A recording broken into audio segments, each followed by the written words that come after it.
आज हम लोग लाइव पेशेंट्स पे body reading, assessment skill, diagnosis and अपना जो आपने टेक्निक्स सीखा है, इन 2 दिनों में जो प्रैक्टिकल सीखे हैं वो हम लोग अप्लाई कैसे करना है।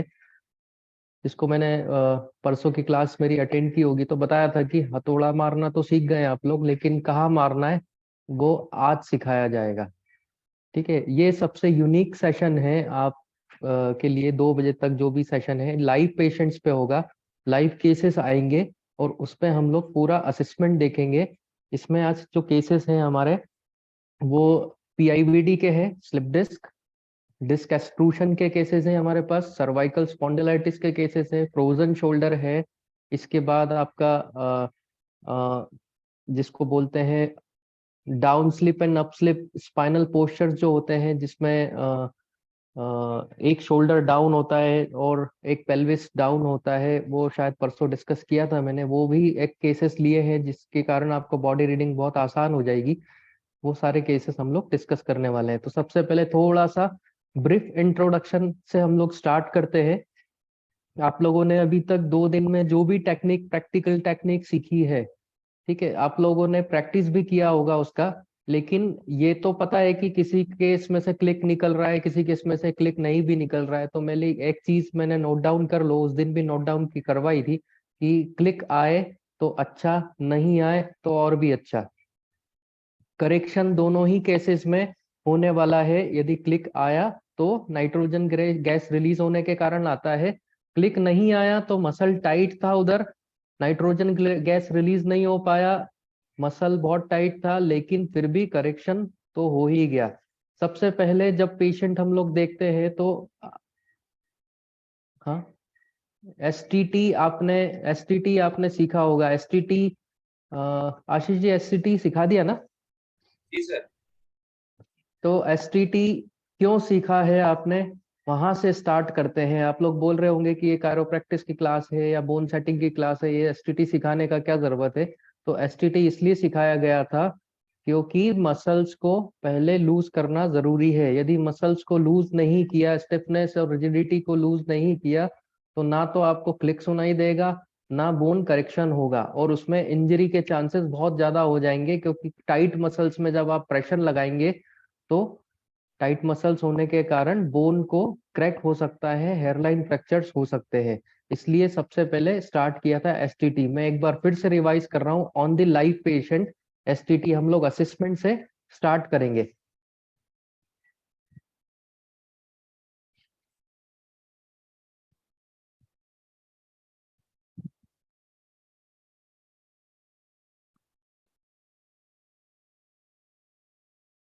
सबसे पहले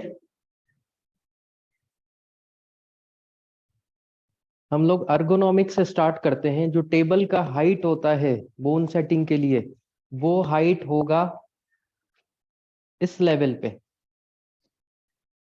मतलब आपका full extension of the hand जहां पे खत्म हो रहा है विद द प्रोनेशन एंड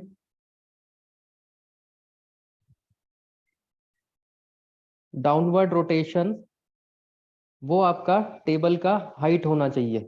नहीं तो क्या होगा, यदि आपका टेबल का हाइट इतना बड़ा है तो मैनिपुलेशन ठीक से नहीं हो पाएगा और आपका कमर में जर्क आएगा। यदि बहुत ज्यादा कम है तो आपको फॉरवर्ड बैंड बहुत ज्यादा करना पड़ेगा। इसलिए जो आइडियल हाइट होता है वो अपनी हाइट के अकॉर्डिंग ऐसे खड़े हो जाइए, और आपका जो मिड थाई पे आपका हैंड आ रहा है उस हाइट पे अपना टेबल आपको एडजस्ट करवाना है।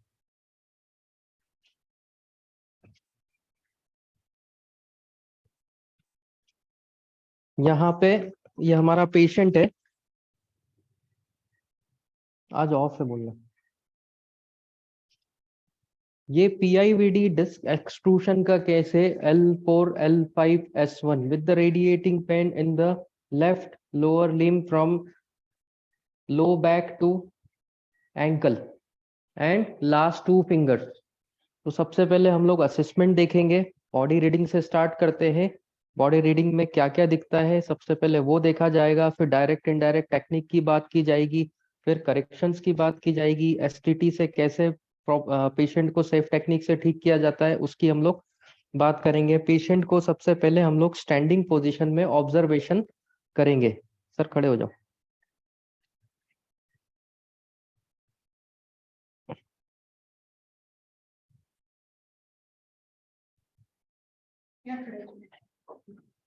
बस सामने उल्टा खड़े हो। ये पीआईवीडी का केस है। L4 L5 disc extrusion. कैसे पता लगाएंगे डिस्क एक्सट्रूशन है? सबसे पहले हम लोग बॉडी का असेसमेंट करेंगे, इसको बोलते हैं बॉडी रीडिंग, जिसको मैं बता रहा था कि बिना एक्सरे और बिना एमआरआई रेडियोलॉजिकल फाइंडिंग के आप पता लगा सकते हैं कि आपके मरीज में क्या प्रॉब्लम है। तो आप लोग क्या देख रहे हैं, ये पेशेंट स्टैंडिंग में है। अपना असेसमेंट पेन और कॉपी लेके बैठो और एक एक चीज नोट करते जाओ कि आपको क्या दिख रहा है। सबसे पहले स्टार्ट करो उसका नेक से, गर्दन और हेड से, कि क्या वो स्ट्रेट है कि वन साइड टिल्टेड है। अपना अपना असेसमेंट अपने पास लिखते जाना और फिर मैं पूछूंगा सबसे। देन उसकी नेक पे जाते हैं हम लोग। पेशेंट का नेक स्ट्रेट है कि वन साइड टिल्टेड है। देन उसके शोल्डर्स आप देखिए, शोल्डर्स स्ट्रेट है, दोनों साइड से सेम लेवल पे है या वन साइड डाउन है।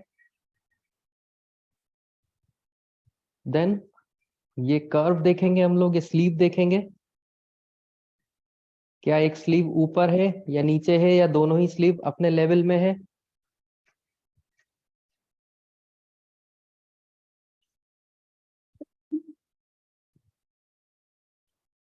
दोनों ही स्लीव लेवल में है, क्यूएल स्लीव या फिर एक अप एक डाउन है।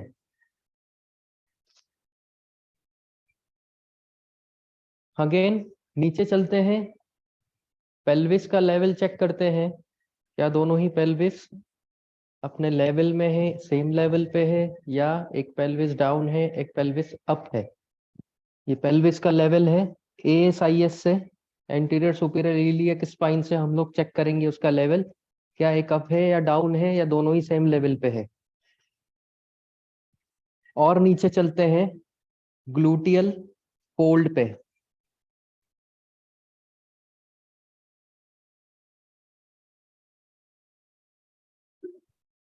ये दोनों फोल्ड सेम लेवल पे है या एक फोल्ड ऊपर है एक फोल्ड नीचे है।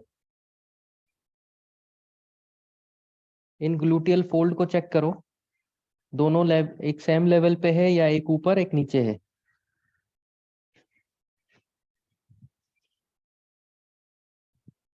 देन लोअर लिम्ब को असेसमेंट करेंगे, ऑब्जर्वेशन करेंगे।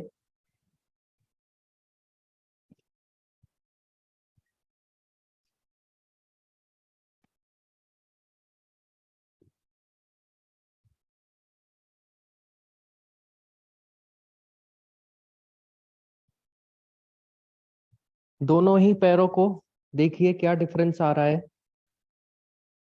टीबिया आपको दिखाई दे रही है दोनों पैरों की, क्या सेम लेवल पे है या अलग अलग लेवल पे है। इस क्रीज को आप देखिए, पॉप्लिटियल क्रीज को, क्या दोनों सेम लेवल पे है या अलग अलग लेवल पे है। देन इन मसल्स को चेक करिए, दोनों का गर्थ बराबर है या डिफरेंस है। Then calcaneal and Achilles tendon, क्या दोनों टेंडन्स का शेप एक जैसा है या कुछ डिफरेंस है। और लेवल ऑफ कैल्केनियल, कैल्केनियल एक जैसा दिख रहा है या कुछ डिफरेंस है।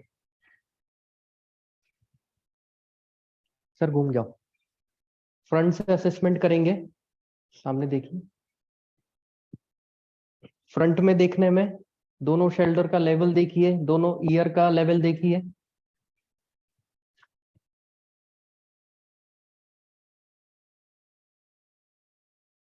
इस लाइन को चेक करिए, नेवल का लेवल देखिए, नेवल वन साइड शिफ्टेड है या सेंटर में है।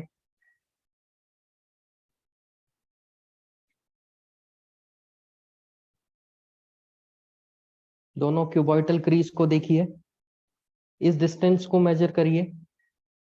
ये डिस्टेंस हैंड और क्यूएल के बीच का सेम है या कुछ डिफरेंस है? पेल्विस का लेवल AS IS आगे से एंटीरियर साइड से चेक करना है।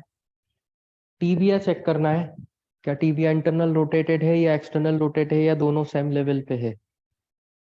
या फीट, दोनों ही फीट में कुछ डिफरेंस दिख रहा है। अपना अपना ऑब्जर्वेशन लिख लीजिए। साइड घूम जाओ, सामने देखो। अब लेटरल साइड से असेसमेंट करेंगे। नेक देखिए, सेंटर में है या आगे की तरफ है या पीछे की तरफ है। बॉडी का पोस्चर देखिए, लॉर्डोसिस, काइफोसिस, कौन सा पोस्चर है, हम्प निकला हुआ है या नहीं निकला हुआ है।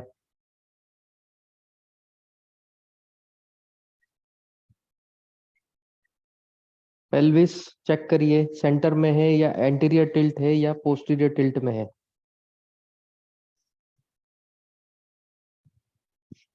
और साइड से लोअर लिम्ब, पैर को चेक करेंगे। ठीक है सर, उल्टा लेट जाओ। अपना अपना माइक अनम्यूट करके जो जो असेसमेंट किया है वो बताइए।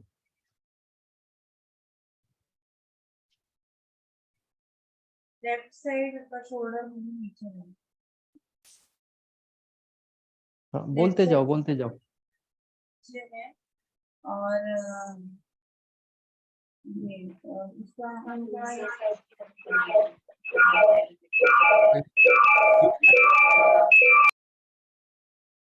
अनम्यूट मत करो, यहाँ से जाता है आवाज, आप बोलो सर। लेफ्ट साइड शोल्डर बोलते जाओ अपना अपना असेसमेंट। शोल्डर ब्लेड थोड़ा सा हल्का सा आउटसाइड ऊपर लगा मुझे, हल्का सा ये स्कैपुला हल्का सा ऊपर लगा। देन वन साइड उनका पूरा मुझे ऐसा डाउन ही लगा। और हैंड के और इसके बीच में गैप भी है। कौन से साइड में? लेफ्ट साइड में। Left side. और I have these 12 points. One is the spine related. It will be third C shape. Second one is cervical is C shape. Okay.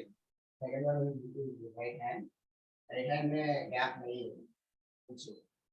Right hand have a less gap. Third one is the sacroiliac joint has been downwards on left side. SI joint is downward at left side. Fourth one is alpha alpha also compressed or floated. And fourth one, fifth one is legs or his knee. Knee down. And humerus our bone.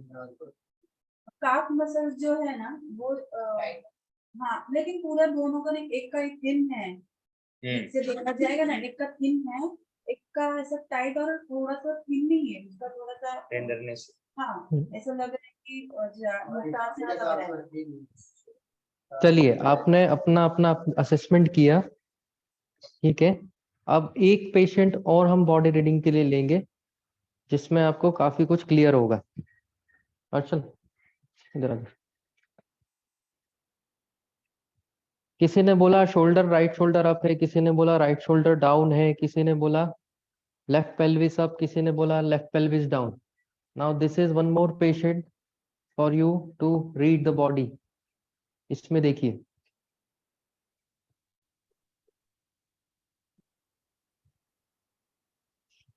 वो जो case था ना ऐसा मैं आपको बताता हूँ इसमें क्या रीड करने का है, ठीक है। This patient is having slightly scoliotic posture. See the level of this shoulder. This is down, this is up. Visible? Yes. Now see this crease. यहाँ पे कोई क्रीज नहीं है, यहाँ पे एक क्रीज है। and see the pelvis. This is up and this is down. Level of ASIS. This is up and this is down.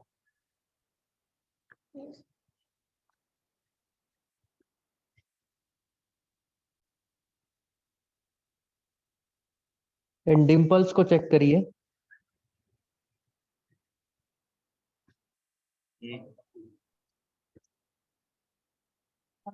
Right up. Sacrum को चेक करिए.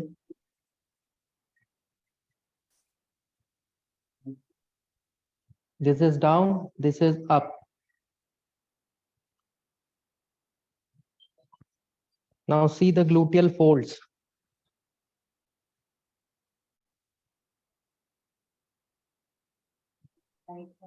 This is down and this is up. Yes. ठीक है. यहाँ से year level भी आप देख सकते हैं. This is up and this is down.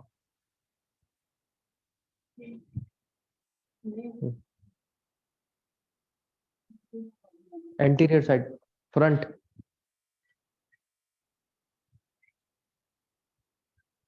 सामने देखो.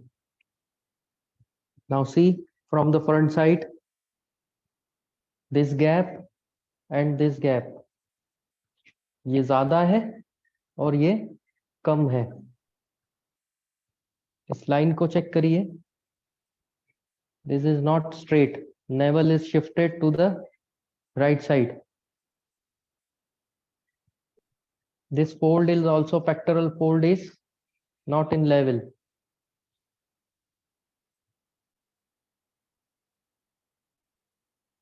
See the shoulder level from front side. ASIS level.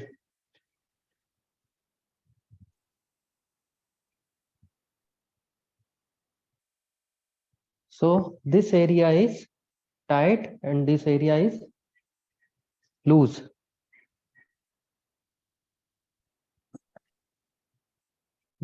ये स्लीव क्यों आ गया यहाँ पे क्यूएल में? क्योंकि ये एरिया बहुत टाइट है और ये एरिया लूज है. यहां से हम लोग स्पाइन का जब पोस्चर देखेंगे तो see the line.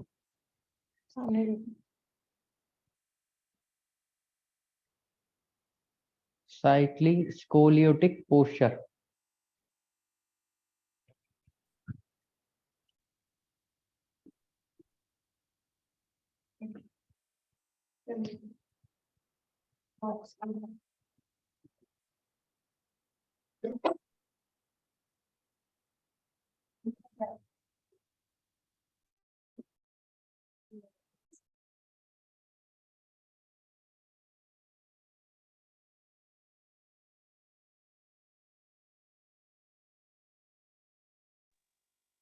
You are seeing the scoliotic posture.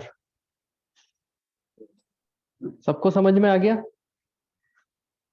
कैसे बॉडी रीड करते हैं? अब इन पेशेंट का जो कंप्लेंट है वो है L4 L5 S1 disc bulge. Obviously he is suffering from pain on the right side. Radiating pain in the right side. क्या मुझे अभी एक्सरे और एमआरआई की जरूरत है इस पेशेंट को पूछने के लिए कि आपको क्या तकलीफ है? नहीं. आप पेशेंट से पूछते हैं आपको प्रॉब्लम क्या है? अर्शल, आपको तकलीफ क्या है? सर लोअर बैक में बहुत पेन रहता है और राइट साइड तरफ, और पैरों में बहुत दर्द जाता है. लेफ्ट साइड में बहुत झिंझनी रहती है. ठीक बहुत है. ज्यादा चलने में थोड़ा सा अजीब सा लगता है. पेशेंट इन से ही लो बैक पेन होता है राइट साइड में और पैर में दर्द होता है लेफ्ट साइड में. क्यों लेफ्ट साइड में पैर में दर्द आ रहा है? राइट साइड में बैक पेन है, लेफ्ट साइड में पैर का दर्द है. Radiating pain is on the left side but back ache in on the right side. वो हम लोग देखते हैं ऐसा क्यों है। उल्टा घूम जाओ। See this posture, scoliotic posture.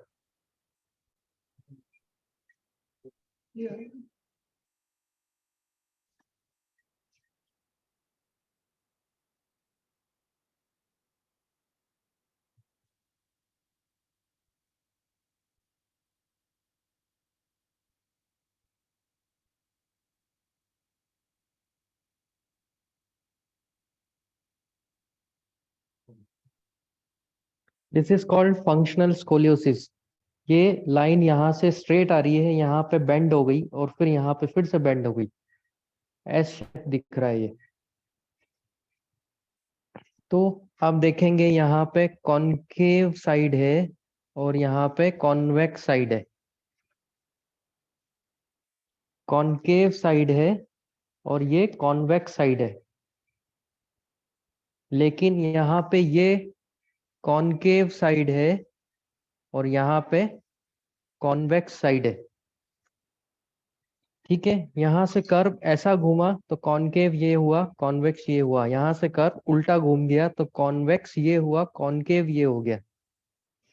इसलिए patient is complaining right side में बैक पेन होता है एंड लेफ्ट साइड में रेडिएटिंग पेन जाता है। मीन्स यहाँ तो उसको कमर दर्द होगा, लेकिन रेडिएटिंग पेन हमेशा अपोजिट साइड होगा, क्योंकि उसका कॉनकेव साइड अपोजिट है। पेन हमेशा कॉनकेव साइड में होगा, कॉन्वेक्स साइड में नहीं होगा। तो कॉनकेव साइड कौन कौन सा है? यहाँ पे कॉनकेव साइड है तो यहाँ पे पेन हो रहा है, और यहाँ पे कॉनकेव साइड है तो यहाँ पे पेन हो रहा है। Clear everyone?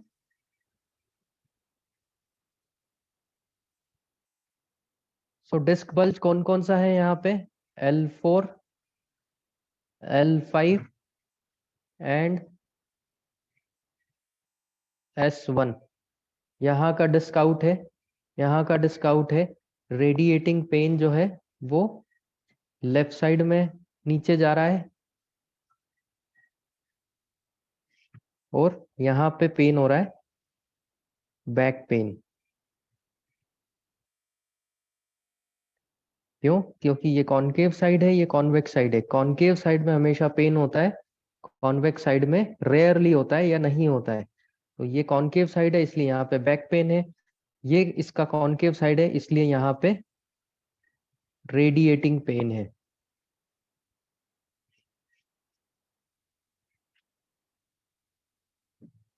Clear everyone? Yes और नो? सो अभी हम इस पेशेंट का ट्रीटमेंट भी देखेंगे। अभी सिर्फ हम असेसमेंट एंड बॉडी रीडिंग कर रहे हैं।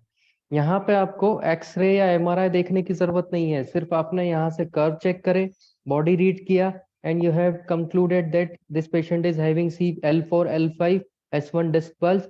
रेडिएटिंग पेन किस तरफ होगा, बैक पेन किस तरफ होगा? Search for the concave side and convex side. Concave side में हमेशा दर्द होगा, कॉन्वेक्स साइड में नहीं होगा। Got it?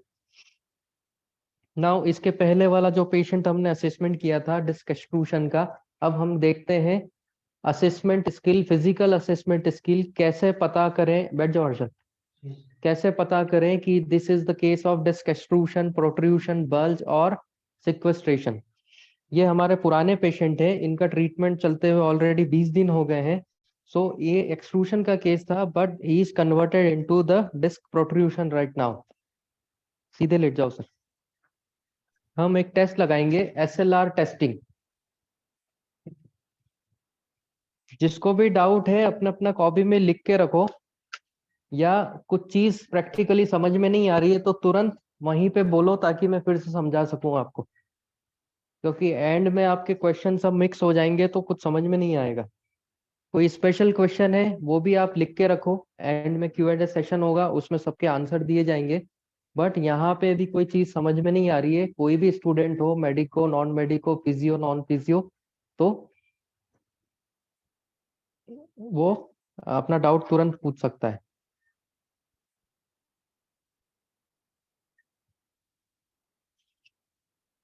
सर अपना पैर उठाइए जिस पैर में दर्द है। दर्द हो रहा है इसमें? देखिए ये पेशेंट को 45 डिग्री पैर उठाने में पेन हो रहा है। This means this is the case of protrusion. शुरू से देखते हैं, जब ये पेशेंट हमारे पास आया था उस वक्त इनका पैर 30 डिग्री पे ही दर्द होने लग गया था, 30 डिग्री पे ही पेन होने लग गया था। This means this is the case of extrusion. Extrusion मैंने बताया था क्या होता है, डिस्क फट के उसका जेल मटेरियल बाहर आ गया। डिस्क ऐसा होता है,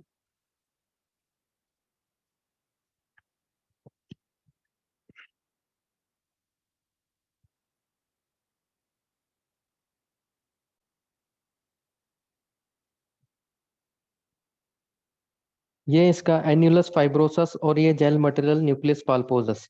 जब ये डिस्क, मैं फिर से बता देता हूं एक बार, जब ये बल्ज होता है तो इसमें सिर्फ स्वेलिंग आती है, सूजन आती है, और जरूरी नहीं है कि यहाँ पे रेडिएटिंग पेन हो या ना हो, क्योंकि नर्व अभी भी बल्ज से टच नहीं हुआ है। लेकिन जब ये बल्ज बढ़ेगा, मैंने टायर एंड ट्यूब का एग्जांपल दिया था, जब उसमें टायर में ज्यादा हवा का प्रेशर होगा तो बल्ज और ज्यादा हो जाएगा, जिसको हम लोग बोलेंगे प्रोट्रूशन। उस केस में यहाँ पे नस प्रोट्रूशन से टच होने लगेगा और रेडिएटिंग पेन स्टार्ट हो जाएगा। इसके बाद हर्निएशन का आता है प्रॉब्लम। जब ये पूरा का पूरा डिस्क हर्निएट हो गया, मतलब third stage of slip disc is herniation. Air का प्रेशर इतना ज्यादा हो गया ट्यूब टायर में कि ट्यूब पूरा का पूरा बाहर निकल गया, उसको हम लोग बोलते हैं हर्निएशन। हर्निएशन में पूरा नस पे टच हो जाएगा सेगमेंट और रेडिएटिंग सीवियर पेन होगा। एक स्टेज आती है कि प्रेशर इतना बढ़ जाएगा कि ये डिस्क फट जाएगा। वो डिस्क फटने की वजह वो डिस्क फट जाएगा और डिस्क फटने की वजह से सारा का सारा जेल मटेरियल इस नस के ऊपर फैल जाएगा। उस केस में severe radiating pain, numbness and tingling start हो जाएगा। और लास्ट स्टेज होती है सिक्वेस्ट्रेशन, मतलब यहाँ का सारा मटेरियल यहाँ से बिखर के या तो इस नस पे या स्पाइनल कॉर्ड पे या दूसरे साइड के नस पे फैल के बैठ गया। वो केस आपके लिए रेड फ्लैग है, कॉन्ट्रा इंडिकेटेड है, उसको आप हाथ नहीं लगा सकते। सो this is the case of extrusion. जब हमारे पास ये आए थे तो इनका पैर 30 डिग्री से ऊपर जाने में ही दर्द हो रहा था, means this is the case of extrusion. Now अभी ये 45 डिग्री पे जाने में दर्द हो रहा है, means this is the case of protrusion, sorry herniation. यदि इनको फ्रीली ऊपर ले जाया जाए और 70 डिग्री पे जाने में पेन होगा, this is the case of protrusion. 80 degree तक फ्रीली चले जाएंगे और 80 डिग्री पे जाने पे पेन होगा, means this is the case of bulge. और जिसमें 90 डिग्री ऊपर चले जाएगा वो क्या होगा, this is the normal. This 90 degree तक जाने में भी कोई पेन नहीं है, means disc is normal. Pardon? एक बार बता दीजिए। हाँ फिर से बताते हैं। यदि पेशेंट को सिक्वेस्ट्रेशन से हम लोग स्टार्ट करते हैं, वैसे सिक्वेस्ट्रेशन आपको लेना नहीं है, आपके लिए कॉन्ट्रा इंडिकेटेड है, आपको सर्जन को रेफर कर देने का है। But patient is unable to lift the leg, उठ ही नहीं रहा है पैर, पैरालाइज्ड हो गया है, means this is the case of sequestration, just refer to the neurosurgeon. 20-30 degree तक पैर उठ रहा है, उसके बाद नहीं जा रहा है पैर, पेन हो रहा है, पेन पेशेंट को पैर का नस खिंच रहा है, means this is the case of extrusion. 30 degree से 45 डिग्री तक जा रहा है, उसके ऊपर नहीं जा रहा है, this is the case of herniation. 45 से 60 डिग्री तक जा रहा है, this is the case of protrusion. 60-70 degree से 80-85 डिग्री तक जा रहा है, means this is the case of bulge. इसके ऊपर ले जाऊंगा मैं तो पेन होगा। और पूरा 90 डिग्री तक यदि जा रहा है पैर, ये देखो नॉर्मल साइड, पूरा 90 डिग्री तक जा रहा है, means this is the case of bulge और mechanical low back pain, means वहां पे पॉसिबिलिटी है बल्ज हो या ना हो, मैकेनिकल पेन हो या ना हो, या पेशेंट नॉर्मल भी हो सकता है। सबको समझ में आया?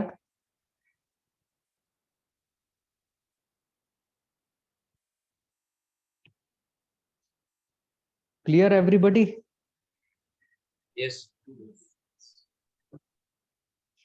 सो ये पेशेंट किस बीमारी का है? ये पेशेंट है एक्सट्रूशन का, लेकिन एक्सट्रूशन हमने ठीक कर दिया। एक्सट्रूशन ठीक करके हम इसको अभी प्रोट्रूशन पे लेके आ गए हैं। मीन्स 50 डिग्री तक पैर उठेगा, उसके बाद पेन होगा। This is 50 degree. इसके ऊपर ले जाऊंगा मैं तो पेल्विस उठने लग गया। जब पेल्विस को स्टेबलाइज करके हम और ऊपर ले जाएंगे तो पैर ऊपर जा ही नहीं रहा है। At see the facial expression of the patient, very painful. Means this is the case of protrusion now. अभी हमको इसको किस में बदलना है? प्रोट्रूशन को वापस से बल्ज में बदलना है एंड बल्ज को भी नॉर्मल करना है। ठीक है, अभी ये ऑर्थोपेडिक सर्जन के पास यदि ये केस चले जाता है एक्सट्रूशन का तो उसका सर्जरी हो चुका होता है। लेकिन हम जो टेक्निक्स यूज कर रहे हैं उससे हम इस पेशेंट को नॉर्मल कर देंगे। उल्टा लेट जाओ। हम लोग अब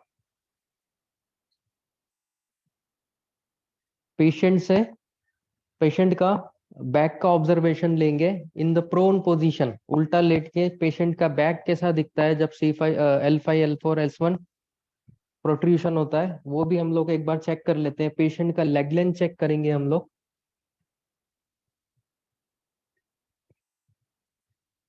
मार्क कर देना।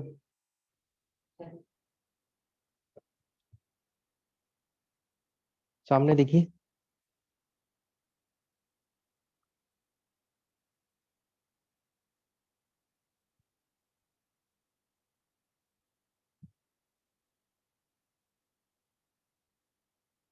सी, ये स्पाइनल लाइन दिख रही है आपको।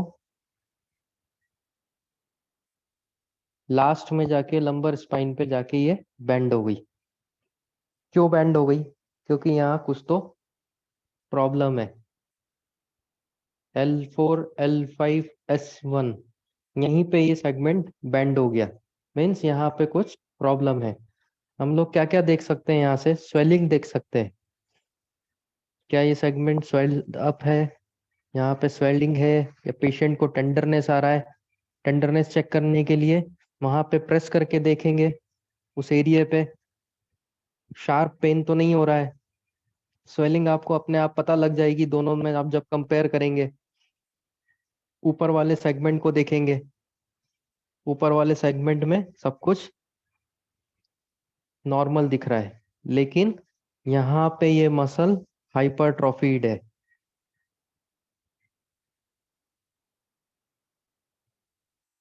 ये मसल ज्यादा डेवलप्ड है, ये मसल अंडर डेवलप्ड है। ये मसल ज्यादा डेवलप्ड है, ये मसल अंडर डेवलप्ड है। तो यहाँ पे भी कुछ ना कुछ इशू हो सकता है, प्रॉब्लम हो सकता है, उसको भी हम लोग ट्रीट करेंगे। इसके बाद ये सारा हमारा ऑब्जर्वेशन हो गया। ये डिंपल्स भी आप लोग चेक करो। एक डिंपल अप है, एक डिंपल इनका डाउन है। सैक्रम का पोजीशन थोड़ा सा टिल्टेड है, तिरछा है। अब मुझे बताओ यहाँ पे कॉनकेव कॉन्वेक्स साइड कैसे डिसाइड करेंगे? This is concave side and this is convex side. मैंने क्या बोला था? हमेशा पेन आएगा कॉनकेव साइड की तरफ और कॉन्वेक्स साइड में नॉर्मल रहेगा। तो ये पेशेंट को पेन आना चाहिए इस तरफ और ये साइड उसका नॉर्मल होना चाहिए। ठीक है, तो रेडिएटिंग पेन इस तरफ होना चाहिए। अब हम पेशेंट से पेशेंट की हिस्ट्री पूछेंगे और सारी चीजें हमारी जो असेसमेंट में हमने की है उसको कंफर्मेशन में लेके आएंगे।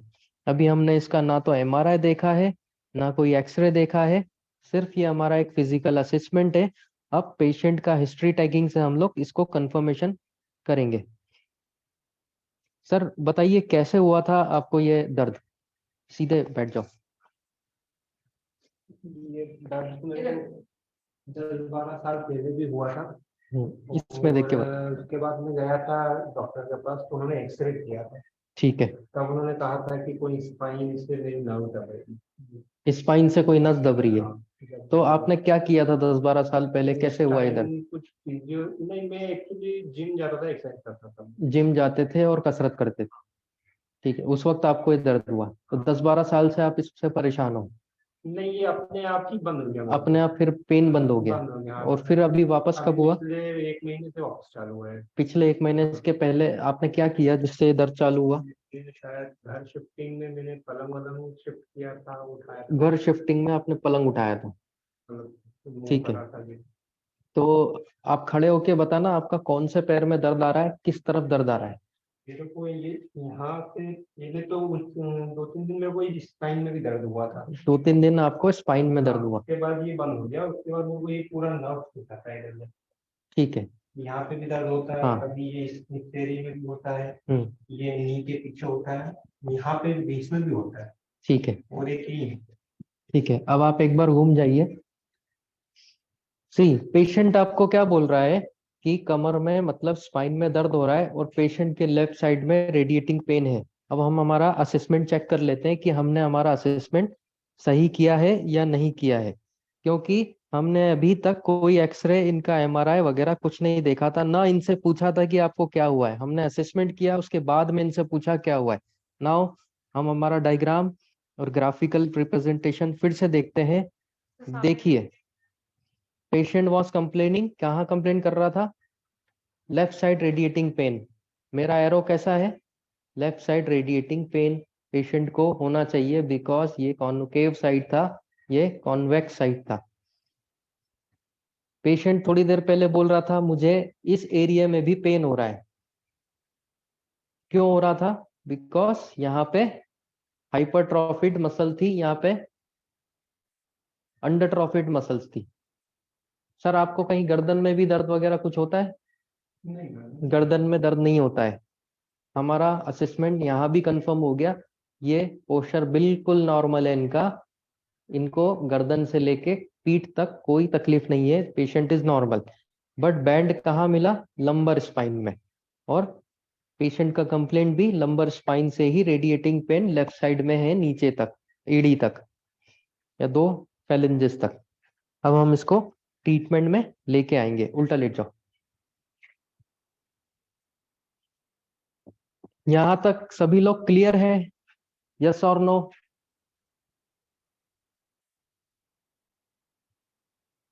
यस। किसी को कोई डाउट? मैं फिर से रिपीट कर दूंगा। कंटिन्यू।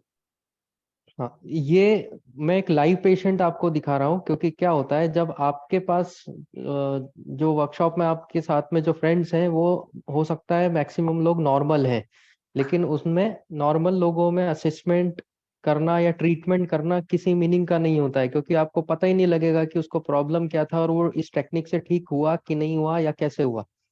जब हम लाइव पेशेंट में असेसमेंट टेक्निक्स यूज करते हैं तो आपको तुरंत उसका रिजल्ट मिलेगा, और उसके बाद जो कॉन्फिडेंस आएगा कि यहाँ से आप जाके सीधे ही पेशेंट ट्रीट कर पाएंगे, क्योंकि आपने ऑलरेडी लाइव पेशेंट पे प्रैक्टिस किया है, तो वो कॉन्फिडेंस आपका अलग होगा। अब हम लोग ट्रीटमेंट स्टार्ट करेंगे। तो कल और परसों की टेक्निक्स में आपको एसटीटी बताया गया था, रिलीज बताया गया था। ऑयल लेके आए। तो पहले हम लोग पेशेंट का एसटीटी करेंगे, मसल रिलीज करेंगे ताकि ये मसल लूज हो जाए और मैनिपुलेशन में हमको इजी हो जाए।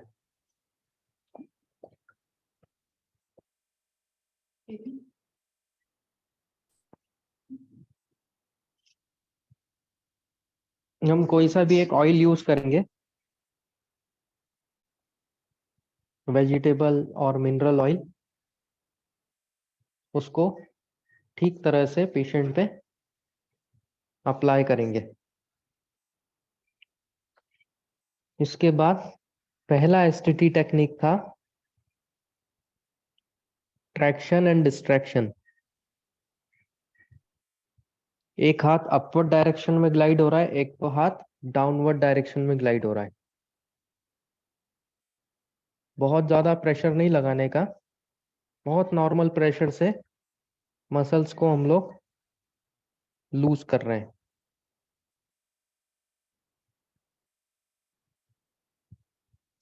दोनों साइड में ये टेक्निक यूज करेंगे, बहुत लाइट प्रेशर से। ज्यादा ताकत नहीं लगाना, क्योंकि आपको नहीं पता पेशेंट ऑस्टियोपोरोटिक है, ओल्ड एज है या नहीं है। ज्यादा प्रेशर यदि लगा दिया तो यहाँ पे जो रिब्स है वो फ्रैक्चर होने का डर है। इसलिए बहुत स्लाइट प्रेशर से traction and distraction method use करेंगे। सेकेंड एसटीटी टेक्निक है क्रॉस डिस्ट्रैक्शन। क्रॉस में हम लोग रिलीज करेंगे, एक हाथ अपवर्ड डायरेक्शन में जाएगा डायगोनली, एक हाथ डाउनवर्ड डायरेक्शन में जाएगा डायगोनली। इसके बाद अपोजिट साइड, एक हाथ अपवर्ड डायरेक्शन में, एक हाथ डाउनवर्ड डायरेक्शन में।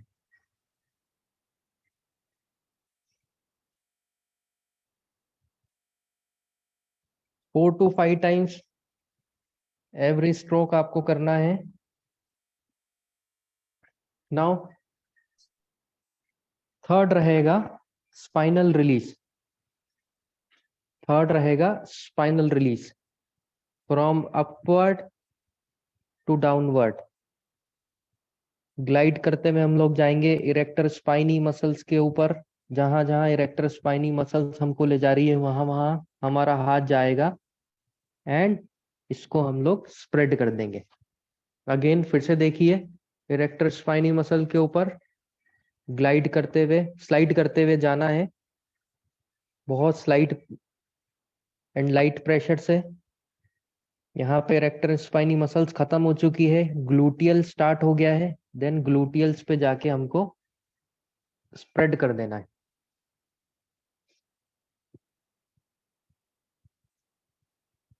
फोर टू 5 टाइम्स हम लोग ये रिपीट करेंगे। इसके बाद नेक्स्ट मैन्यूवर है रोलिंग टेक्निक, टिश्यू रोल जिसको बोलते हैं हम लोग। हम लोग टिश्यू को इस तरह से ग्रैब कर लेंगे एंड इसको डाउनवर्ड टू अपवर्ड रोल करेंगे। ग्रैब करते हुए टिश्यूज को पकड़ते हुए हम लोग ऊपर स्लाइड करेंगे। इस पेशेंट में सबक्यूटेनियस फैट ज्यादा है, इसलिए टिश्यू ग्रैब होने में प्रॉब्लम हो रही है। लेकिन जो लीन एंड थिन पेशेंट होता है उसमें आप इजीली इस टिश्यू को ऐसा पकड़ सकते हैं। टिश्यू रोल टेक्निक पूरा ऊपर तक हम लोग लेके जाएंगे। इसको भी 4 to 5 टाइम्स आप कर सकते हैं।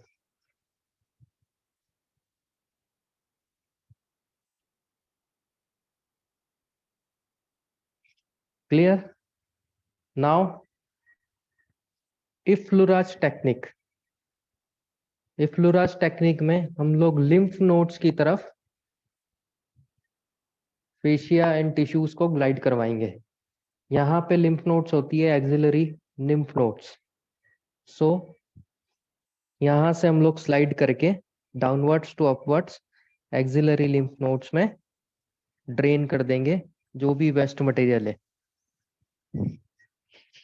ये टेक्निक लास्ट में इसलिए करना है बिकॉज 3 टेक्निक में जो आपने टॉक्सिन्स इकट्ठा किया उसको आखिरी में जाके डस्टबिन में डाल देने का है। जो भी कचरा 3 टेक्निक में आपने इकट्ठा किया उसको डस्टबिन में डाल देने का है। डस्टबिन कहाँ पे है? Axillary lymph nodes. 4 to 5 times ये रिपीट करेंगे।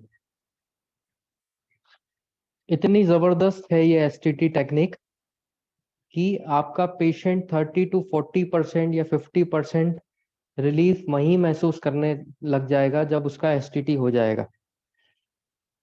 अब इसके बाद आप मैनिपुलेशन करो या ना करो, पेशेंट को 40 से 50% रिलीफ आ चुका होगा। हम पेशेंट से पूछते हैं कि अभी उसको सिर्फ एसटीटी टेक्निक से क्या चेंज लग रहा है सर, बताइए।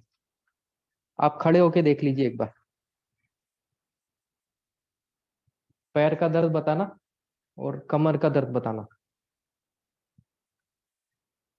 पैर के दर्द में तो रिलीफ थे काफी। ये अभी मेरे को वहां लेटा था जब हो रहा था कमर, बट अभी नहीं हो रहा था। पेशेंट बोल रहा है पैर के दर्द में उनको काफी रिलीफ है, और जब लेटे थे तो इस तरफ के बटक्स में और कमर में दर्द हो रहा था, लेकिन अब नहीं है। आप थोड़ा सा चल के देखिए और पैर का दर्द, और एक बार फिर अपना असेसमेंट बताइए हमें।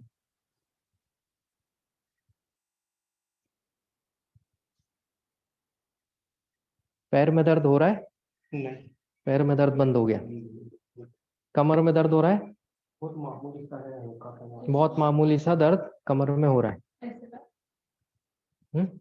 अब हम लोग इनका एसएलआर चेक करके देख लेते हैं। हो सकता है पेशेंट झूठ बोल रहा हो स्टूडेंट्स को दिखाने के लिए, है ना? तो हम लोग कंफर्मेशन कर लेते हैं एसएलआर टेस्टिंग से। सीधे लेट जाओ।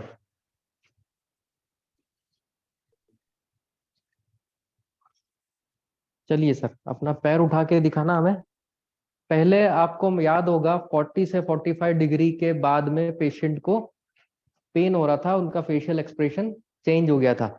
नाउ हम लोग फिर से इनको पैर को उठाते हैं। अब आप रेंज देखिए, this is almost 75 degree, and इसके ऊपर जाऊंगा तो पेशेंट का फेशियल एक्सप्रेशन देखना, इसके ऊपर पेन हो रहा है। अगेन फिर से चेक करते हैं। सर उठाइए, जहां तक आप उठा सकते हैं। इजीली 50 to 60 डिग्री उठा रहे हैं। पैसिवली आराम से 70 डिग्री जा रहा है, 75 डिग्री जा रहा है। उसके बाद में उठाऊंगा तो पेशेंट को पेन हो रहा है। मीन्स हमने प्रोट्रूजन को भी कन्वर्ट कर दिया है अभी बल्ज के अंदर, सिर्फ एसटीटी टेक्निक से। अब हम लोग इसमें मैनिपुलेशंस करेंगे। उल्टा लेट जाओ।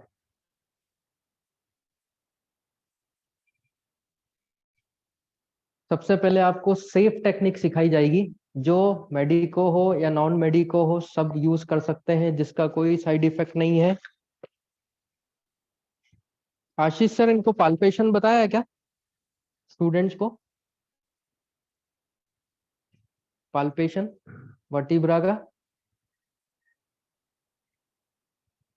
सर आपका वॉइस ब्रेक हो रहा है, रेंज प्रॉब्लम आ रहा है। मेरा आवाज नहीं आ रहा ठीक से? अभी आया तो रेंज थोड़ा सा।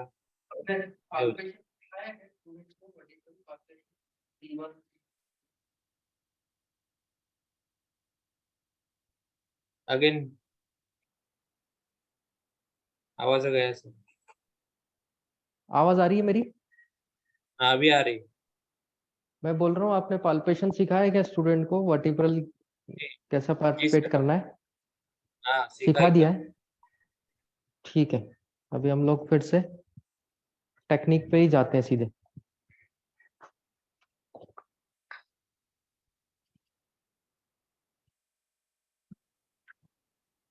ये है स्पाइनल एडजस्टर, जो हमने एक जुगाड़ से बनवाया है, क्योंकि जो फॉरेन मटेरियल के एडजस्टर थे वो बहुत ही महंगे हो रहे हैं, और मशीन इंस्ट्रूमेंट्स जो होते हैं, जो ऑटोमेटिक एडजस्टर्स हैं, वो हर कोई अफोर्ड नहीं कर पाता। वो 25-30,000 के होते हैं। तो हमने जुगाड़ करके एक एडजस्टर बनवाया है, जिसको मैन्युअली यूज किया जा सकता है। हम लोग स्टार्ट करेंगे सर्वाइकल स्पाइन से। ये जो हेड्स हैं एडजस्टर के, ये रखेंगे हम लोग ट्रांसवर्स प्रोसेस के ऊपर, वर्टिब्रल की ट्रांसवर्स प्रोसेस। मैंने उस दिन के लेक्चर में, ऑनलाइन लेक्चर में आपको सिखाया था ट्रांसवर्स प्रोसेस और स्पाइनस प्रोसेस क्या काम आएगी हमारे लिए। लीवर बनाने के लिए काम आएगी, वर्टिब्रल को रोटेशन करवाने के काम आएगी। मॉडल देना।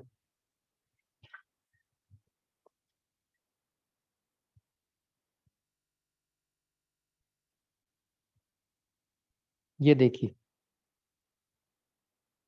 ये ट्रांसवर्स प्रोसेस है, ये स्पाइनस प्रोसेस है। ये ट्रांसवर्स प्रोसेस, ये स्पाइनस प्रोसेस। मैंने क्या बोला था उस दिन? C1 में स्पाइनस प्रोसेस नहीं होता है, सिर्फ ट्रांसवर्स प्रोसेस होता है। C1 में स्पाइनस प्रोसेस नहीं होता है, सिर्फ ट्रांसवर्स प्रोसेस होता है। एंड C2 में स्पाइनस प्रोसेस तो होता है लेकिन ट्रांसवर्स प्रोसेस नहीं होता, उसमें एक डेंस होता है जो C1 में जाके अटैच होता है। तो हम लोग स्टार्ट करेंगे। ये जो वर्टिब्रल एडजस्टर है इसको रखेंगे ट्रांसवर्स प्रोसेस के ऊपर, सारी वर्टिब्रा के ट्रांसवर्स प्रोसेस के ऊपर इसको रखा जाएगा। क्यों काम आती है ट्रांसवर्स प्रोसेस? हमारे लिए लीवर बनाने के लिए काम आती है। जब हम लोगों को वर्टिब्रा को राइट घुमाना रहेगा तो हम उसको लेफ्ट से प्रेस कर देंगे, जब लेफ्ट घुमाना रहेगा तो उसको राइट से प्रेस कर देंगे। राइट घुमाना रहेगा तो लेफ्ट से प्रेस कर देंगे तो राइट रोटेशन हुआ, लेफ्ट से घुमाना रहा, लेफ्ट घुमाना रहा तो राइट से प्रेस कर देंगे। या फिर स्पाइनस प्रोसेस को पकड़ के भी आप वर्टिब्रा को इजीली घुमा सकते हैं, लेकिन हमारे लिए ट्रांसवर्स प्रोसेस आसान पड़ता है, इसलिए ट्रांसवर्स प्रोसेस का हम लोग यूज करेंगे। जब आपने एडजस्टर को हम लोग C7 से स्टार्ट करेंगे, बिकॉज C1 to C5 जो है, C6 जो है हम लोग हैंड मैनिपुलेशन या फिंगर मैनिपुलेशन से यूज करेंगे, बिकॉज क्योंकि ये एडजस्टर हमारा चौड़ा है, इसका विड्थ बहुत ज्यादा है। लेकिन C1 से लेके C6 तक वर्टिब्रल का विड्थ बहुत कम होता है, ये एडजस्टर हमारे काम नहीं आने वाला। तो C7 T1 से हम लोग इसको यूज करने वाले हैं।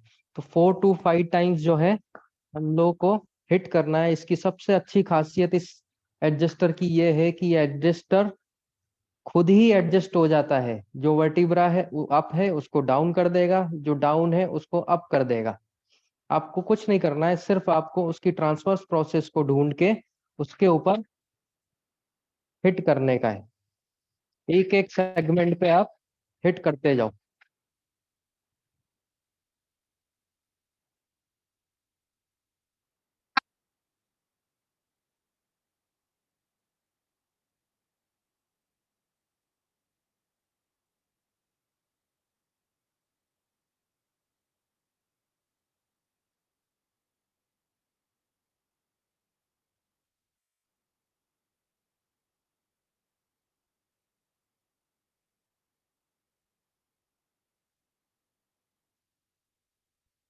हमने हमारा एडजस्टमेंट सारा एडजस्टर से कर लिया।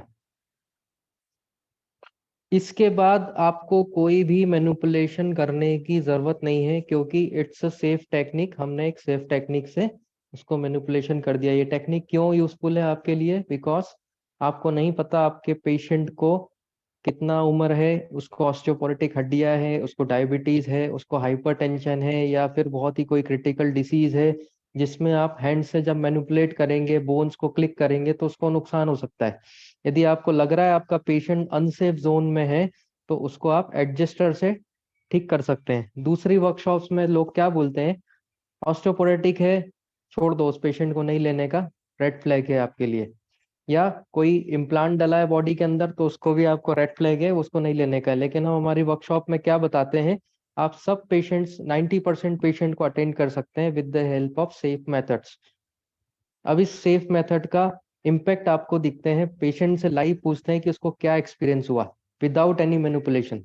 सर फिर से बताइए अपने पैर का दर्द और कमर का दर्द। पहले SLR चेकिंग कर लेते हैं हम लोग, सीधे लेट जाओ, पैर उठा के बताइए, दर्द हो रहा है? यहाँ पे हो रहा है, ठीक है। 60 to 75 डिग्री के बीच में पेशेंट को यहाँ पे पेन हो रहा है, मीन्स पेशेंट का पेन बढ़ गया है, अभी नहीं हो रहा है। पेशेंट का पेन कैसे बढ़ सकता है? एडजस्टर से। 60 to 75 में पेशेंट बोल रहा है यहाँ पे पेन हो गया। क्यों पेन बढ़ गया पेशेंट का? बिकॉज मैंने रॉन्गली SLR किया। देखो मेरा हाथ, आप मिस्टेक करेंगे ये वाली। मेरा हाथ कैसा है, पेशेंट के लेग को मैंने इंटरनल रोटेट कर लिया, और इंटरनल रोटेट करके जब मैं उठाऊंगा तो पेशेंट को पेन होगा। तो जब आप SLR टेस्टिंग करेंगे तो पैर कैसा होना चाहिए? न्यूट्रल होना चाहिए, ना एक्सटर्नली रोटेट होना चाहिए ना इंटरनली रोटेट होना चाहिए, न्यूट्रल होना चाहिए। अब न्यूट्रल करके फिर से हम लोग SLR टेस्टिंग करेंगे। इजीली उसका पैर 70 डिग्री, 75 डिग्री, 80 डिग्री तक भी चले गया। नो पेन, फेशियल एक्सप्रेशन देखो पेशेंट के, देयर इज नो पेन। अब पेशेंट से पूछते हैं हम लोग, खड़े हो जाओ,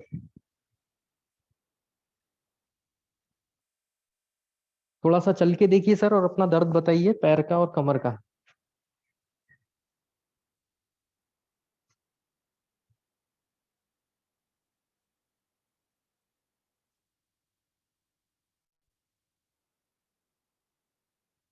साढ़े 11 हो गई, पेशेंट आने वाली है ना, पहन के जा।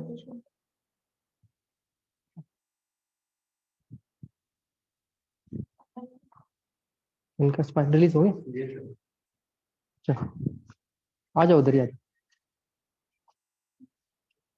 बाहर 11:30 बजे एक पेशेंट बुलाया था, लेडी है ना, उसको ले आना अंदर। क्या एक मिनट तेरा म्यूट कर।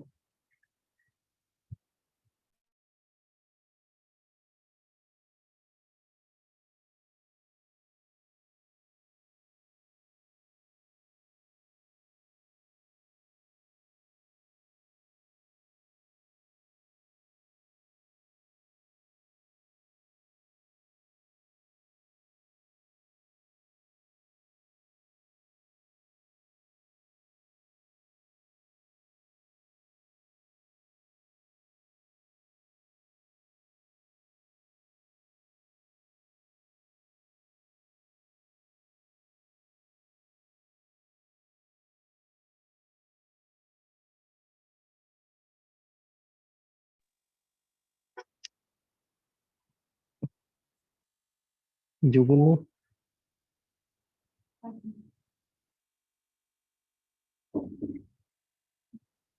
सर बताइए आपका दर्द कैसा है? अभी तो काफी कुछ रिलीफ हो गया है।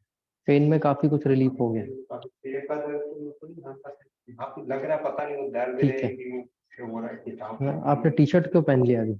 अच्छा ट्रीटमेंट, नहीं अभी ट्रीटमेंट बाकी है, मैनिपुलेशन भी सिखाना है।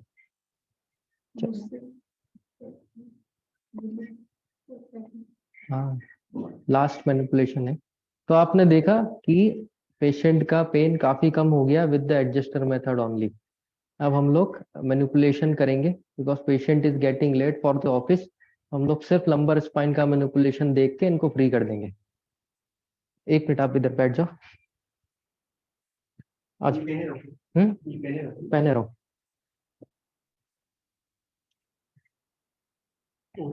हाँ उल्टा लेटिए।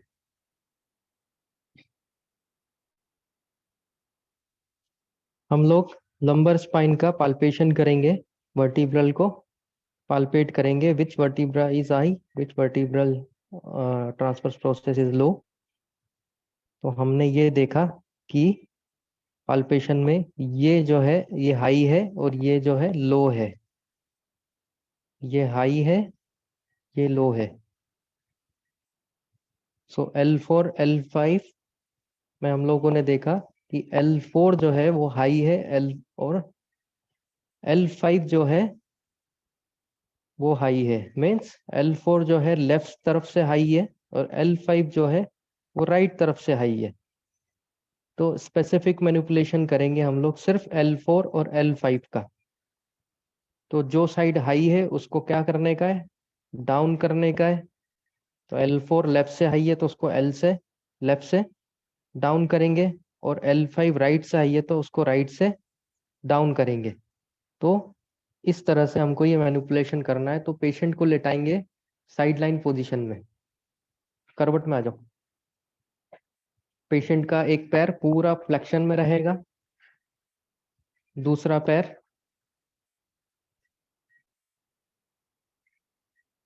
पूरा मोड़ लेंगे हम लोग, हिप फ्लेक्शन में ले लेंगे। पेशेंट के होल्ड हैंड्स को इस तरह से इंटरलॉक करवा देंगे और अपर बॉडी को रोटेट करके इंटरलॉक करा देंगे। पकड़ लो ऐसे उंगली में उंगली। इस गैप में से अपना हाथ यहाँ से निकालेंगे वर्टिब्रा को पाल्पेट करने के लिए। ठीक है, अभी तक आप लोग क्या कर रहे थे, अभी तक आप लोग पूरा रोल कर रहे थे, लंबर रोल, जिससे क्लिक तो आ रहा था लेकिन कहाँ पे आ रहा था आपको कुछ पता नहीं था। लेकिन हम लोग अभी क्या करेंगे, लंबर रोल में स्पेसिफिक वर्टिब्रल क्लिक करेंगे जो हमको जरूरत है। हमको जरूरत है L4 की एंड L5 की। तो L4 को लेफ्ट से डाउन करना है, इसलिए इसके ट्रांसफर प्रोसेस पे लेफ्ट से हाथ रखा एंड पेशेंट को रोल किया एंड जस्ट थ्रस्ट। इसके बाद फिर से एक बार देख लीजिए, L4 के ट्रांसफर प्रोसेस पे हाथ रखा, पेशेंट को रोल किया एंड थ्रस्ट। नाउ L5 को राइट से डाउन करना है, इसलिए दूसरे तरफ की करवट में लेटाएंगे।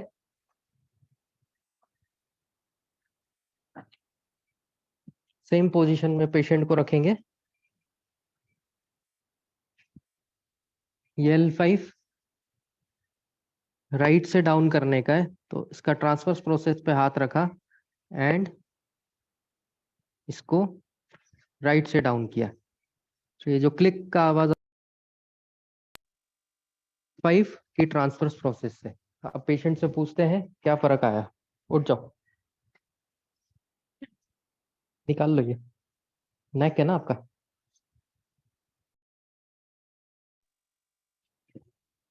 बताइए सर, पैर का दर्द और कमर का दर्द कैसा है? अभी तो ठीक। कोई दर्द नहीं है अब? एक बार पैर उठा के बता दीजिए, सीधे लेट के।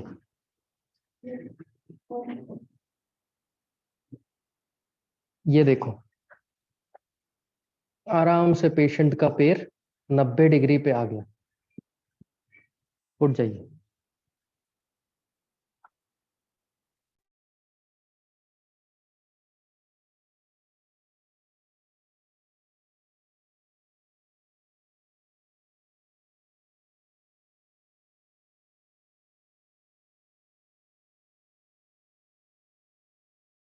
तेज तेज सीढ़ियां नहीं चढ़ना, और झटके से उठना बैठना नहीं, और पोस्चर सही रख के बैठना है। कंप्यूटर पे काम करो तो स्क्रीन अपना आई लेवल पे होना चाहिए, इतना ध्यान रखना। ओके, अब आप मेरे पास आ जाओ, शुक्रवार शनिवार, शनिवार को आ जाओ। हाँ, आ जाओ। कैसा है आपका ऑडिटरी? सर यहाँ पे तो दर्द यहाँ पे होता था, वो तो अभी मालूम नहीं पड़ रहा है वो पॉइंट पे। बाकी वो tinnitus का आवाज पे है। ठीक है, तो स्टूडेंट्स आप निकल जाओ सर, शनिवार को मिलते हैं। अभी तो कल मतलब थैंक यू। प्लान में एक मिनट।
5 मिनट आप लोग डिस्कस कर लीजिए, कोई डाउट हो तो मैं दूसरा पेशेंट अरेंज कर रहा हूँ।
मैंने इधर हल्का सा प्रेशर भेजा था।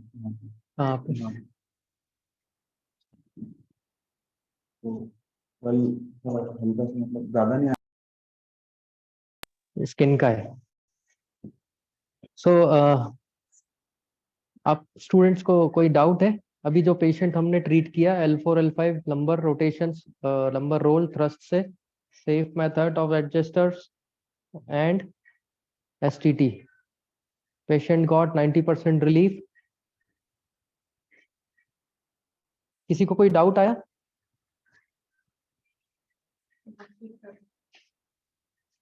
हाँ, सर बाहर गए, 1 मिनट है कौन बाहर गया? आशीष सर बाहर। हाँ, आशीष सर को जाना दो ना बाहर, मैं स्टूडेंट से पूछ रहा हूँ कोई डाउट है क्या?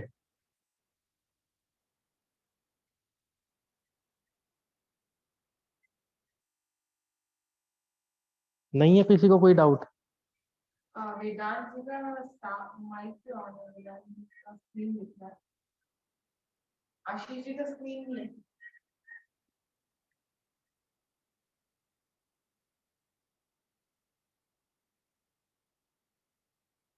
ये वेदांत जी का स्क्रीन है ना, बोलो उनको।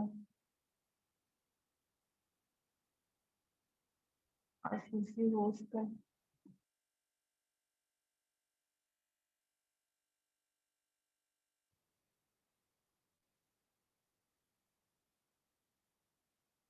So shall we start?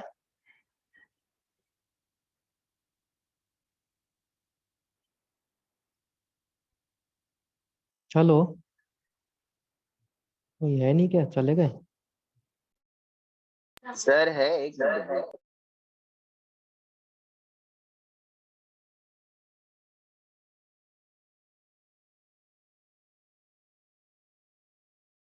Sir अभी आ रहा है आवाज? हाँ, स्टार्ट करें। Yes sir. So this patient is of cervical spondylitis having tinnitus inside the right left ear. इस पेशेंट को यहाँ पे पेन हो रहा है, रेडिएटिंग पेन है in the hand, left hand, and यहाँ पे कान में टिनिटस, घंटी की आवाज आती है। सो हम लोग सबसे पहले क्या यूज करेंगे? STT technique. इनका रिलीज हो गया क्या? Spine release? हाँ, हम लोग सबसे पहले STT टेक्निक यूज करेंगे। हो गया है इनका? ठीक है, इनका स्पाइन रिलीज हो चुका है, STT हो चुका है। सीधे ही हम लोग मैनिपुलेशंस पे चले जाएंगे। अभी तक आपने देखा C7 के नीचे manipulations up to the S1, लेकिन C7 के ऊपर वाले जो मैनिपुलेशन है वो इस एडजस्टर से नहीं हो सकते, बिकॉज ये एडजस्टर का साइज बहुत बड़ा है जिससे ट्रांसवर्स प्रोसेस कवर नहीं हो पाते हैं। तो हम लोग क्या करेंगे, हमारे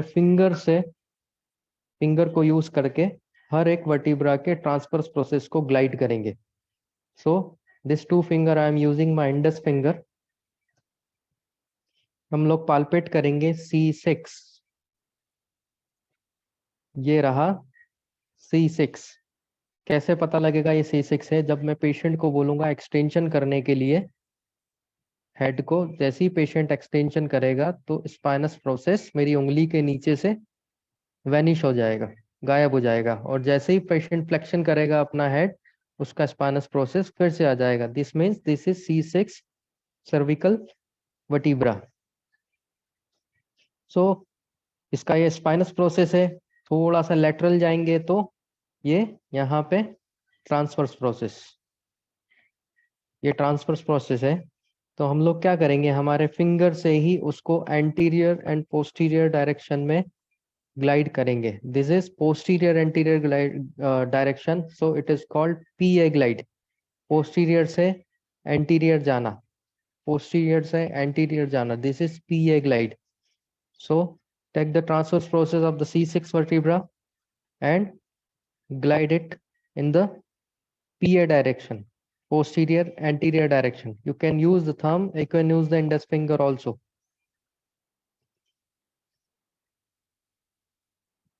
7 to 8 times इसको हम लोग मोबिलाइज करेंगे और मैनिपुलेट करेंगे।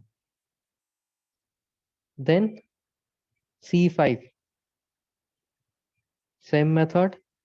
Then C6, C4, again same method. Then C3, same method. I am gliding in the posterior to anterior direction, C3 transverse process. Then C2 and C1.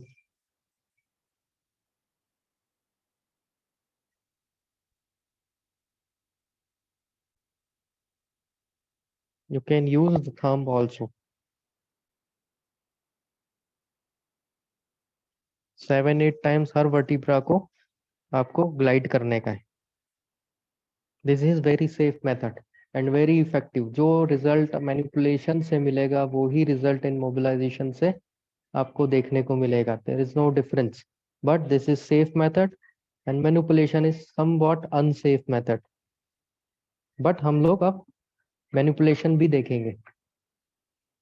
So we will start with the C7 and T1 segment. This is C6, this is C7. C7 कैसे पता लगेगा?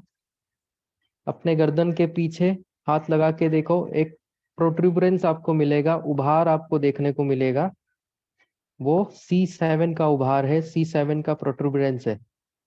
This is the spinous process of C7। सब लोग अपने गर्दन के पीछे देखिए, एक प्रोट्रूबरेंस दिख रहा है, वो स्पाइनस प्रोसेस है C7 की। उसके ऊपर जब आप लोग उंगली ले जाएंगे C6 की स्पाइनस प्रोसेस पे और अपने गर्दन को एक्सटेंशन में डाल के देखेंगे तो C6 की स्पाइनस प्रोसेस गायब हो जाएगी। This is the confirmatory test of C6। और उसके ठीक नीचे प्रोट्रूबरेंस किसका है? वो C7 का है। तो हम लोग C7 एंड T1 को मैनिपुलेट करेंगे। Patient is lying prone position में, पेशेंट को लेटाएंगे, उसका एक साइड जो है रोटेशन में डालेंगे। लेटे रहो आप, लेटे रहो ऐसी। So normally लेटे रहिए आप, ठीक है, रिलैक्स। पेशेंट को हम लोग लेफ्ट साइड का C7 T1 मैनिपुलेट करने वाले हैं। Which side? Left side. So patient का हेड किधर घुमाएंगे हम लोग? लेफ्ट साइड पे घुमाएंगे। ये याद रखिए, इसमें कंफ्यूजन होंगे आप लोग। पेशेंट का जब लेफ्ट साइड मैनिपुलेशन करेंगे C7 T1 का, तो पेशेंट का हेड भी लेफ्ट साइड ही घूमेगा। Now criss cross technique use करेंगे। एक हाथ को सिर पे रखेंगे, टेम्पोरल बोन पे, और दूसरा हाथ transverse process of the C7 and T1। Lunge posture में जाएंगे, पेशेंट को बोलेंगे breathe in and breathe out. Breathe out के साथ में टेंशन डिक्रीज करेंगे इसको थोड़ा सा प्रेस करके। अब यहाँ पे हम लोग लीवर की बात करेंगे, which is lever and which is fulcrum. So this is lever and this is fulcrum, head is fulcrum. So जब पेशेंट ब्रीद आउट करेगा तो हम लोग हेड का प्रेशर, मसल्स का प्रेशर रिलीज करने के लिए उसको थोड़ा सा प्रेस करेंगे। Breathe in again and breathe out. Breathe out में थोड़ा सा टेंशन और रिलीज किया एंड फिर से ब्रीद इन और ब्रीद आउट के समय में उसको थ्रस्ट दिया। Done.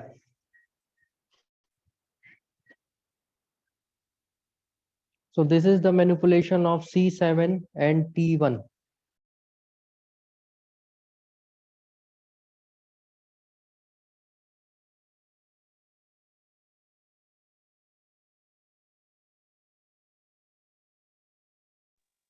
So this is the manipulation of C7 and T1. दूसरा साइड का फिर से देख लेते हैं। अब राइट साइड पे यदि मैनिपुलेशन करना है तो head tilted towards the right side, rotate towards the right side and take the transverse process of C7 T1 crisscross technique. Breathe in, breathe out के समय पेशेंट का मसल टेंशन लूज करेंगे। breathe in and breathe out, breathe in and breathe out. Done. बहुत अच्छा click sound सुनाई दिया। सुनाई दे तो अच्छा, नहीं दे तो और भी अच्छा। Now we will go towards the C6 and C5. This was the manipulation of C7 and T1. हम लोग अब C7 के ऊपर जितनी वर्टिब्रा है C2 तक वहां के मैनिपुलेशन देखेंगे। तो C3, C4, C5 and C6 उसको हम लोग सिटिंग पोजीशन में करेंगे। बैठ जाओ।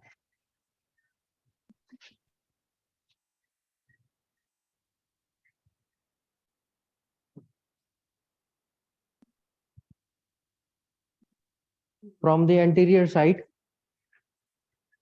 हम लोग ट्रांसफर्स प्रोसेस लेंगे हर वर्टिब्रा का C3 से लेके C6 तक।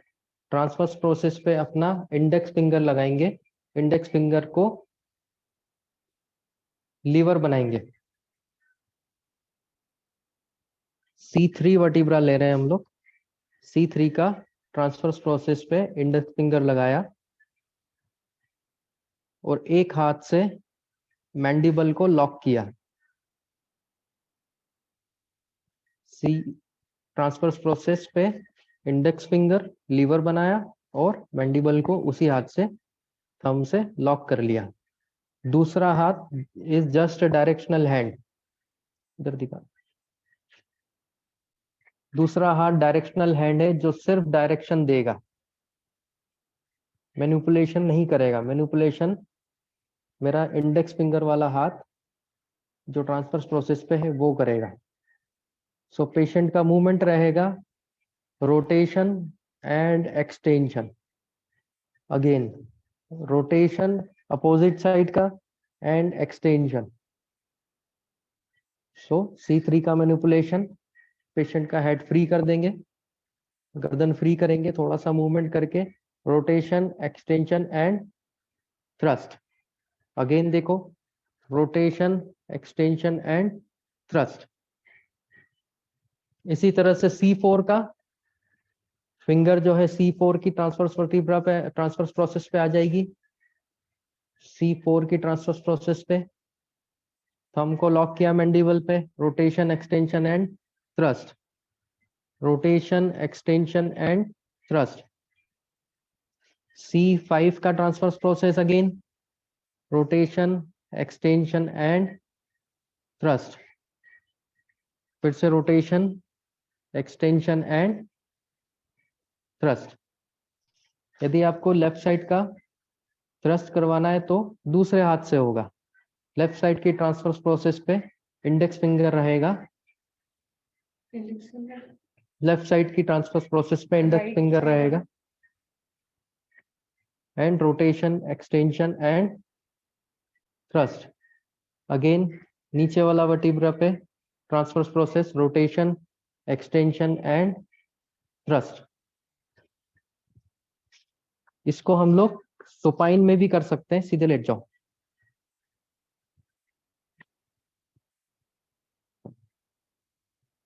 C6 से लेके C3 तक की मैनिपुलेशन सेम रहेगा, तो सुपाइन में कैसे करेंगे?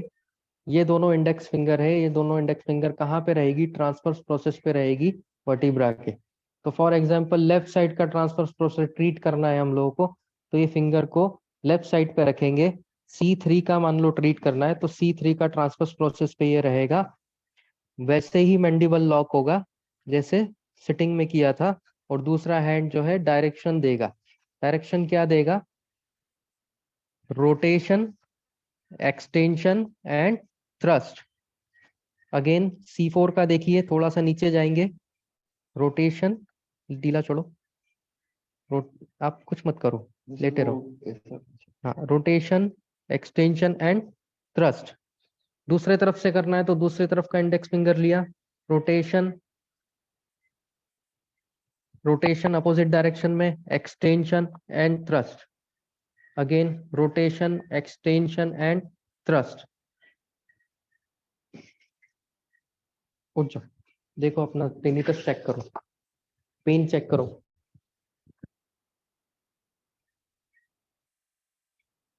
सर तो हल्का सा है, बहुत बहुत हल्का सा है। बाकी टिनिटस पहले से मतलब लूज सा है यहाँ पे, सा जैसे ये कान में तो खाली था ना, सा लूज सा है, ठीक है। तो वो तो कम मालूम पड़ रहा है कि टिनिटस का साउंड है। ठीक है। So patient is telling us that कि उसका पेन बहुत कम हो गया जो सर्वाइकल का था, एंड टिनिटस अभी भी है बट थोड़ा सा लाइट साउंड कर रहा है।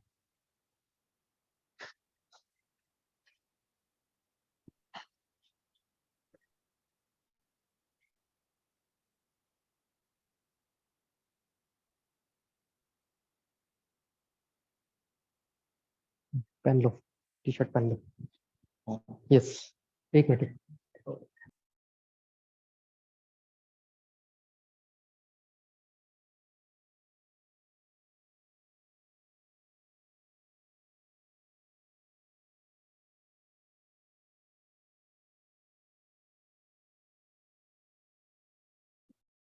टिनेटस की केस में वो ईयर का मैनिपुलेशन होता है। हाँ, तेच केलं सर।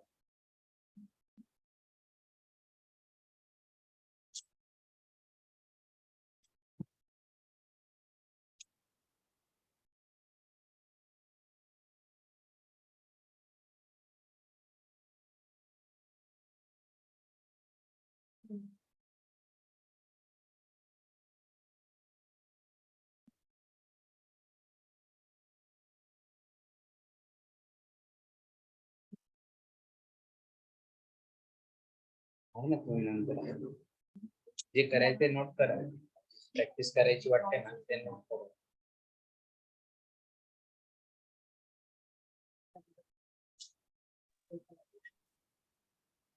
सभी लोग, किसी को कुछ भी डाउट हो इस टेक्निक्स में? ये टिनिटस का पेशेंट था, cervical radiculopathy with the tinnitus, कान में आवाज आ रही थी। इसको हमने ट्रीट किया पूरा, सर्वाइकल स्पाइन C6 से लेके C7 से लेके C3 तक हमने इसको ट्रीट किया। उसका पेन कम हो गया, रेडिएटिंग पेन कम हो गया, टिनिटस की आवाज भी कम हो गई। आपको कोई डाउट हो तो अभी पूछिए, फिर हम लोग नेक्स्ट केस स्टडी पे बढ़ेंगे। डाउट है काही?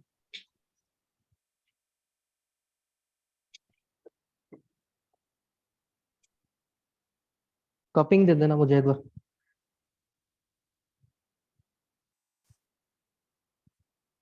Dilip,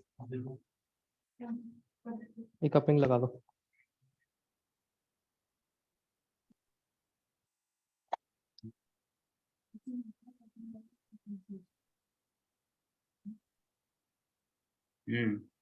Anybody is having doubt? C1 च्या खाली C1 C2 बचा है अभी, C1 C2 अभी नहीं सिखाया मैंने।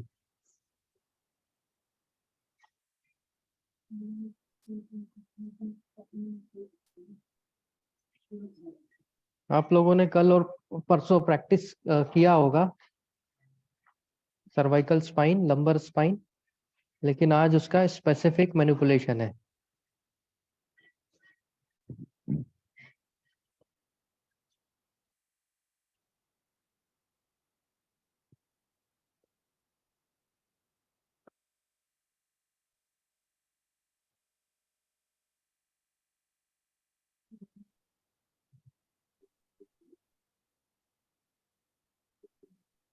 ठीक है,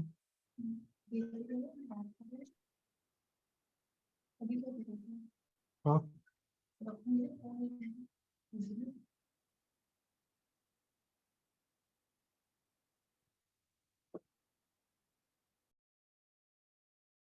madam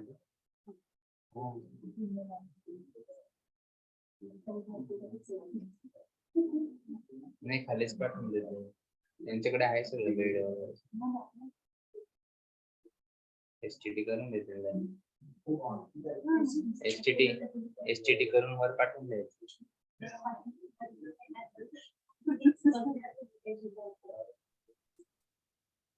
So anybody is having doubt till now?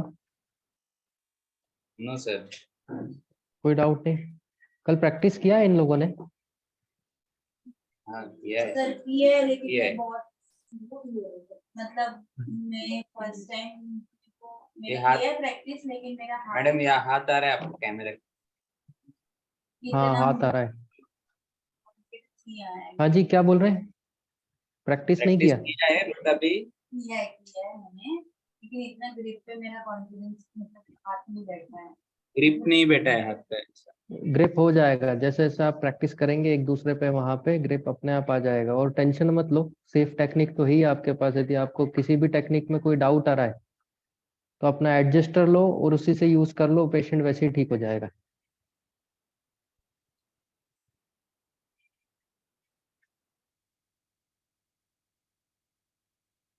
Adjuster method आपको सिखाई है, एडजस्टर से पेशेंट ठीक हो जाएगा। आपको डाउट आ रहा है तो उस टेक्निक को छोड़ दो, अपना एडजस्टर से आप पेशेंट को ट्रीट कर लो। और जैसे जैसे आपको कॉन्फिडेंस आएगा वैसे वैसे दूसरे मैनिपुलेशन टेक्निक आप यूज करते रहो। अपने रिश्तेदारों पे यूज करो, फ्रेंड सर्कल पे यूज करो, उन्हीं से कॉन्फिडेंस आएगा, then go towards the patients.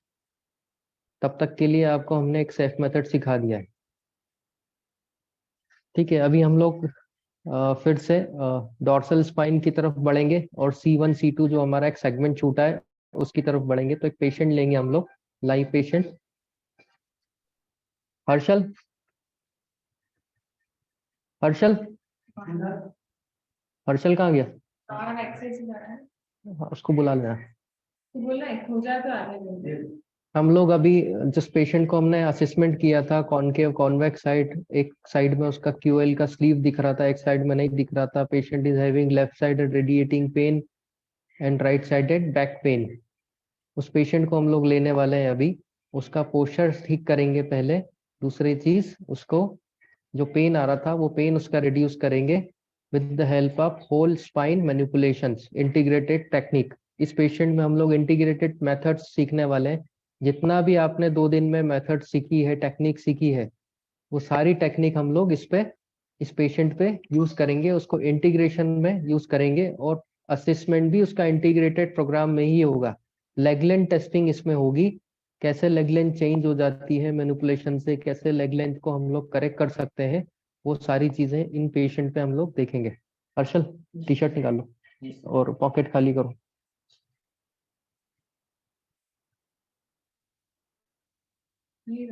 इस इंटीग्रेशन मेथड के बाद आपको बहुत कॉन्फिडेंस आ जाएगा कि कैसा भी पेशेंट आ जाए आप सारे पेशेंट्स को ट्रीट करने के काबिल हो जाएंगे। बट हमेशा रेड फ्लैग याद रखना, रेड फ्लैग आपको लिखवा दिए जाएंगे, या लिख लो, अभी लिख लो, है ना, क्योंकि ये बहुत जरूरी है।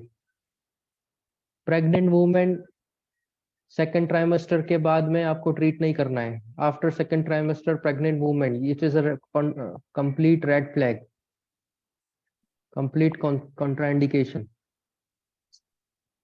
जिस भी पार्ट में इम्प्लांट डला है, फॉर एग्जांपल फीमर का ऑपरेशन हुआ है और वहां पे इम्प्लांट है, रॉड है, स्क्रू डले हैं, उस पार्ट पे मैनिपुलेशन नहीं करने का है। Complete red flag, absolute contraindication बोलते हैं इसको।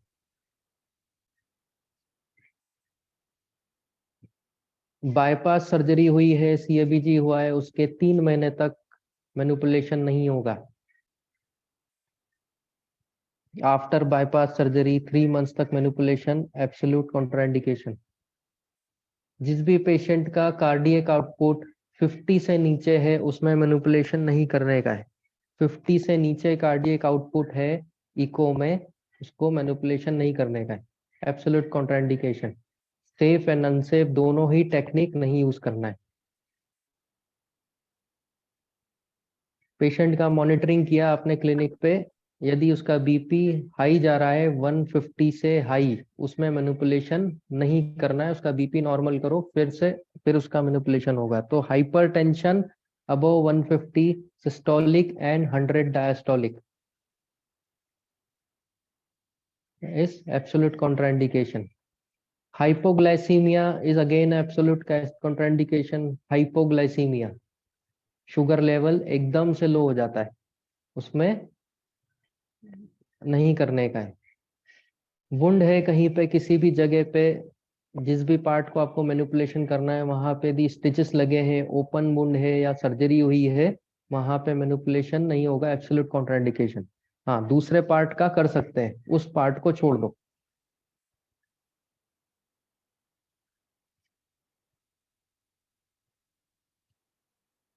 हो गया उनका cupping. Open wound, burn injury, जहां पे ग्राफ्टिंग हुआ है, स्किन ग्राफ्ट हुआ है, सर्जरी हुआ है, वहां पे मैनिपुलेशंस नहीं होगा, दूसरे पार्ट्स पे कर सकते हैं। सो this is yellow flag, red flag for that part and yellow flag for other part. Yellow flag का मतलब होता है सोच समझ के कर सकते हो।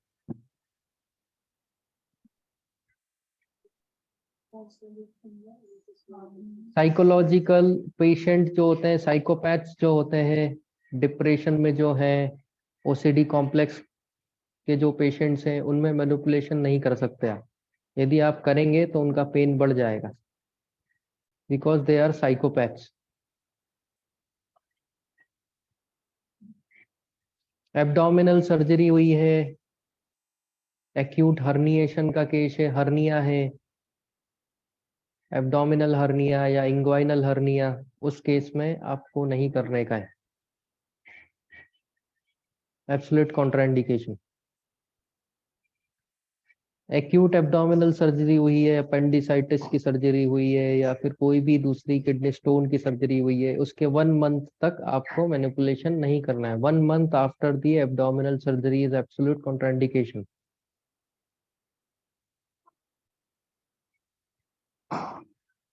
ठीक है, these are the red flags.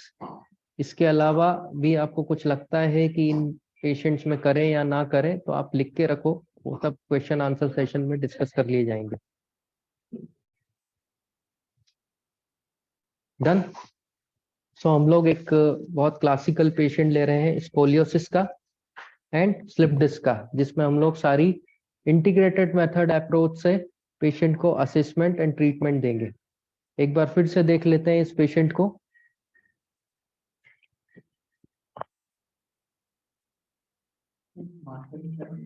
नहीं, जरूरत नहीं मार्कर की। एक बार फिर से इस पेशेंट को हम लोग देख लेते हैं। This patient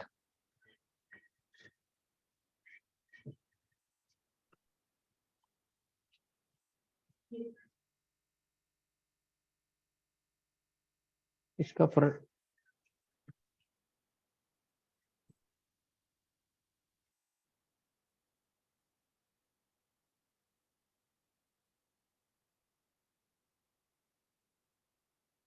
this patient was having scoliosis. Radiating pain किस तरफ था? लेफ्ट की तरफ था। एंड बैक किस तरफ था? राइट की तरफ था। देखो, कॉन्वेक्स एंड कॉनकेव साइड हमने देखा था, पेशेंट का कॉनकेव साइड राइट तरफ है अपर बैक में, एंड लोअर बैक में कॉनकेव साइड लेफ्ट तरफ है। तो रेडिएटिंग पेन हमेशा कॉनकेव की साइड होगा, लेफ्ट तरफ होगा। और बैक पेन जहाँ पे कॉनकेव साइड था, मिडिल बैक में, यहाँ पे बैक पेन है ना। हम लोग इसको असेसमेंट करेंगे। उल्टा लेट जाओ, प्रोन पोजीशन। उनको उल्टा लेटा हूँ, पेशेंट देख रहा हूँ।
2 दिवस वेळ नाही भेटला का?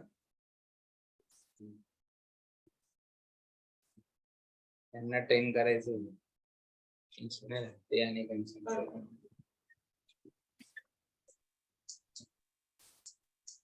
और उधर हर्षल की तरफ वीडियो दे देना, उल्टा लेटा ना, प्रोन में लेटा के।